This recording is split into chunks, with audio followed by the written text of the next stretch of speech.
ذلت کے اسباب میں ایک اہم سبب یہ ہے کہ ہمارا نوجوان بے راہ رو ہے۔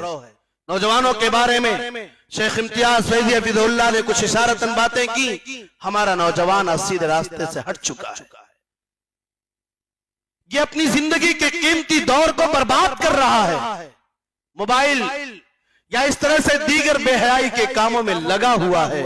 یہ اپنی رات کی نیند کو قربان کر رہا ہے، مگر اللہ کی عبادت کے لیے نہیں، اللہ کی بندگی کے لیے نہیں، حرام کاموں کے لیے اللہ کو ناراض کرنے والے کام کرتا ہے۔ رات میں جس وقت سونا چاہیے یا رات کے جس وقت میں اٹھ کر کے بندے کو اللہ کے سامنے حاضر ہو کر کے دعائیں مانگنی چاہیے، اللہ کی عبادت کرنی چاہیے، رات کے اس وقت میں یہ بندہ موبائل کی اسکرین پر جگتا ہے، کوئی فلم دیکھ رہا ہے، کوئی گانے سن رہا ہے، کوئی کسی غیر محرم لڑکی سے بات کر رہا ہے۔ میرے پیارے ساتھیوں، یہ جوانی جو اللہ رب العالمین نے آپ کو دی ہے، یہ آپ کی زندگی کا گولڈن پیریڈ ہے، یہ اللہ کی طرف سے عطا کردہ ایک عظیم تحفہ ہے، اور دنیا کی کوئی بھی قوم اس وقت تک ترقی نہیں کر سکتی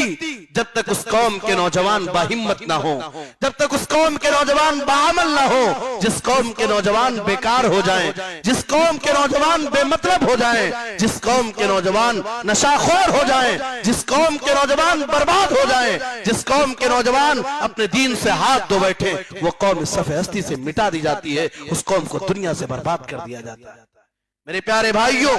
نوجوانوں میں آپ سے کہنا چاہتا ہوں، آپ کو اللہ نے جو جوانی دی ہے یہ بہت عظیم امانت ہے، اور اس جوانی کے بارے میں اللہ تعالیٰ کل قیامت کے دن خاص کر کے آپ سے پوچھنے والا ہے۔ پیارے رسول جناب محمد رسول اللہ صلی اللہ علیہ وسلم نے بیان فرمایا، لا تزول قدم ابن آدم من عند ربہ یوم القیامہ حتی یسأل عن خمس۔ کل قیامت کے دن اللہ کے سامنے سے کوئی بندہ اپنے پیر کو ہلا نہیں پائے گا، اللہ کے سامنے سے کوئی بندہ ہٹ نہیں پائے گا حتی یسأل عن خمس، یہاں تک کہ اسے 5 چیزوں کے بارے میں پوچھ نہ لیا جائے۔ 5 سوالوں کا جواب دیے بغیر اللہ کے سامنے سے کوئی ہٹ نہیں پائے گا۔ پہلا سوال اللہ یہ کرے گا، ان عمرہ فیما افنا، اللہ کہے گا میرے بندے 40 سال 50 سال 60 سال 70 سال کی جو زندگی میں نے تجھے دی تھی، اس زندگی کو تو نے کیسے گزارا تھا؟ اللہ کی عبادت میں گزارا، اللہ کی بندگی میں گزارا، یا اپنی منمانی اور خواہشات کے مطابق تو نے اپنی زندگی کو گزار دیا؟ اس کے بعد غور کرو،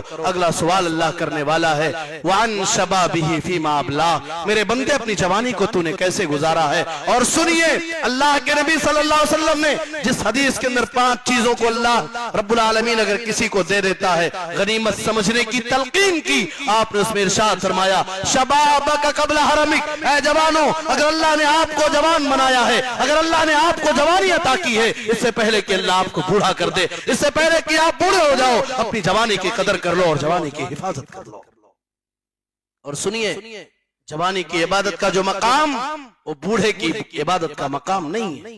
سبعۃ یظلھم اللہ فی ظلہ یوم لا ظل الا ظلہ، اس میں اللہ کے نبی صلی اللہ علیہ وسلم نے ارشاد فرمایا 7 خوش نصیب بندوں کو اللہ کل قیامت کے دن اپنے عرش کا سایہ دینے والا ہے، اس میں ایک جوان بھی ہوگا، شاب نشا فی عبادت اللہ، جو جوان اپنی جوانی کے مقصد کو سمجھ لے، جس جوان نے اپنی جوانی کو اللہ کی عبادت میں گزارا ہو، جس جوان نے اپنی جوانی کو اللہ کی بندگی میں گزارا ہو، وہ جوان انشاءاللہ الرحمن کل قیامت کے دن عرش الہی کے سایہ کا حقدار اور مستحق بنے گا۔